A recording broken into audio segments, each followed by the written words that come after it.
right with you. Hi guys, happy Friday. Hope you're doing well. Hope you had a wonderful week. I'm live on Instagram and I'm live on YouTube. And today we are talking about trauma and self-blame. So to get into it, I want to talk a little bit about trauma. I know it's something I write about a lot and I've talked about, but it's always great to review because trauma, like abuse, and especially the little traumas, the ones that occur in everyday life, the ones that create waves of dysfunction in our being, are often normalized by perpetrators, by society, by our loved ones, even by us, and most especially by us, right?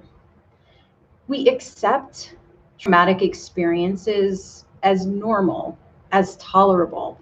In fact, so many people that I talk to, they don't even realize, and for the most part, they haven't realized up until recently, till often I talk to them, that they had lived with trauma for the majority of their life.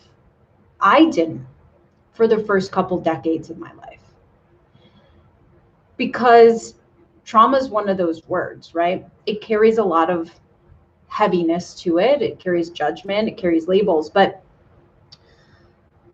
we haven't done a great job in society to help people understand what it really means. And it's really about what happens to your nervous system in the moment you experience a trauma, which is really when your system sets into fight, flight, or freeze response. And then a cascade of events afterwards. So this unintegrated trauma that lives in your body, your mind, your soul, disturbing your biochemical and immune functioning, it creates disease, emotional dysregulation, until you have no choice to figure out how to integrate these wounded parts of yourselves into your life so you can live without symptoms that it causes. And I talk about these symptoms too, but one of the things I want to talk to you about today is something that's pretty enduring when it starts in childhood, if you've had a traumatic experience in childhood. And I'm going to touch upon a little T today, the little trauma, but I want to talk about self-blame. This is something I see across almost everybody I talk to, almost all my clients. And the way it works is something called internalized self-blame for children.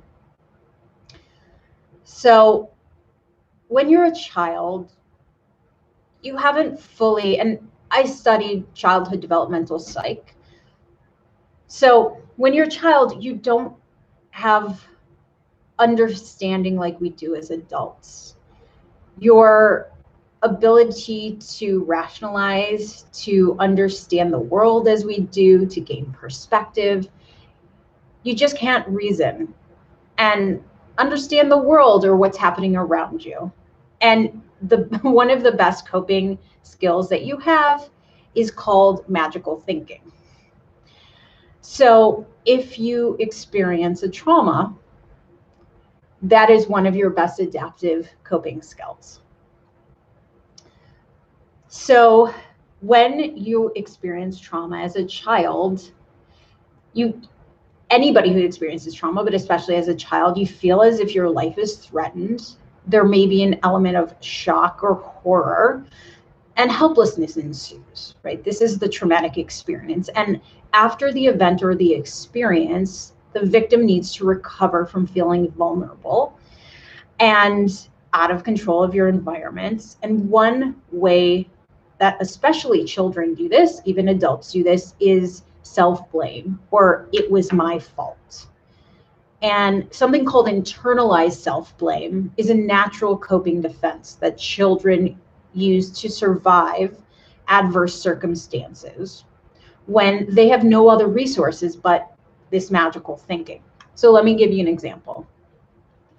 And this is pretty prevalent because this happens for so many clients that I see, because they've carried this magical thinking throughout not the magical thinking, but they've carried the self-blame with them through their entire lives. And I don't know if this is something that's happened to you, where you've blamed yourself for something that happened very early on in life and you still blame yourself. An example. So you are home from school and it's in the evening and you hear your parents yelling about how your toys are always a mess, right? They're having some fight. It's really not about you, but they're yelling about how the house is a mess and your toys are also all everywhere. And then one day your parents come home and they tell you they're getting a divorce. And your magical thinking leads you to believe that if you clean up your toys, they won't get a divorce. They still get a divorce, and you blame yourself. The internalized self-blame leads you to blame yourself, and you carry this blame throughout your life. Now, the way trauma works is you don't necessarily realize that you've subconsciously carried this throughout your life, but you always have some blame and guilt inside of you about this experience and this trauma. Self-blame can lead to self-esteem issues, self-hate, especially in people who are victims of childhood abuse. And self-blame drives negative, self-sabotaging behaviors, causing people to live very unfulfilled, unhappy lives. And that's really the most problematic piece of this. So, as an adult, what can you do about it? What happens is this part of you that kind of fractured off, that is still hurting, that is still blaming yourself, there is a way to connect with that part of you and to reclaim it. And this is stuff I talk about in the other work that I do, and it's not something that we're going to get into today, but there are ways to heal that part of you, even if you can't go back in time and redo what happened. There are ways to soothe and heal that part of yourself that maybe still blames yourself for things that happened in the past. You don't have to keep blaming yourself. So that's my quick, short live for today. I hope it was useful. The other piece that I want you to take away with you from today is that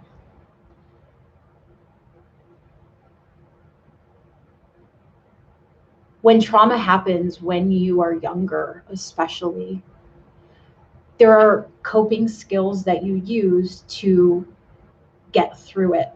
They are adaptive, they're not maladaptive, but they create additional layers of pain that you take on through your life, right? Self-blame, guilt, etc. And they create other chaos in your life. Addiction. It's not even necessary, like it creates chaos in your life, but these are additional layers that you need to heal to get to the deeper trauma and heal that. And what happens is there's more self-blame on top of that. You blame yourself for the addiction. You blame yourself for the hurt you cause other people. What's important is to get to the root that created all of these extra coping, all of the ways of being that you've created in your life that maybe never began with you, and you don't need to keep blaming yourself for, and aren't really your fault. But you don't have to keep living like this. You don't have to keep suffering, and you don't have to keep being in pain. There are ways out. There are ways to heal. And feel free to reach out anytime. Be well, and I hope you have a beautiful weekend. Take good care.